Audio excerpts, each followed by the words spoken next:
అసలు Parkinson's disease అంటే ఏంటో తెలుసా మీకు?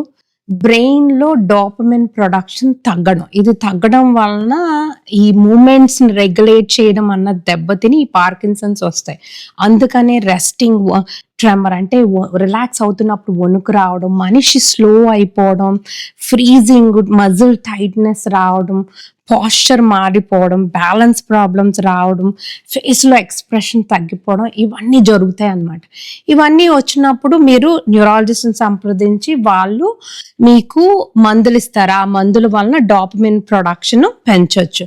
బట్ మీరేం చేయాలి? మీ సైడ్ నుంచి అన్నిటికన్నా ఇంపార్టెంట్ ఏంటంటే గుడ్ ఫిజికల్ ఎక్సర్సైజ్ అట్‌లీస్ట్ 30 minutes anything of your kind walking, cycling, swimming, balance ఎక్సర్సైజ్‌లు, స్ట్రెంథెనింగ్ అండ్ తర్వాత 5 బెస్ట్ యోగా పోజెస్ ఏంటో తెలుసా?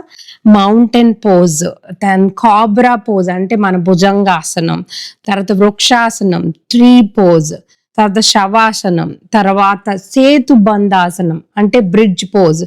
ఈ 5 poses good posture, balance, spine ఫ్లెక్సిబిలిటీని ఇస్తాయి. అదే కాకుండా 2 బెస్ట్ ప్రాణాయామం ఏంటి తెలుసా? Anulom విలోమ్ and Brahmi. ఫర్ పార్కిన్సన్స్‌కి ఇంకా ఈ 2 బెస్ట్ అన్నమాట. ఇదే కాకుండా టైంకి పడుకోండి అండ్ తర్వాత always keep your brain sharp. Puzzle games, memory games అవన్నీ చేయండి. దానివల్ల షార్ప్‌గా ఉంటది.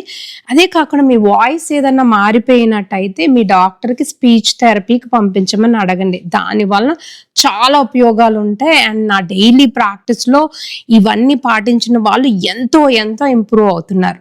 And if you find this information useful, do like, subscribe and share. Thank you so much.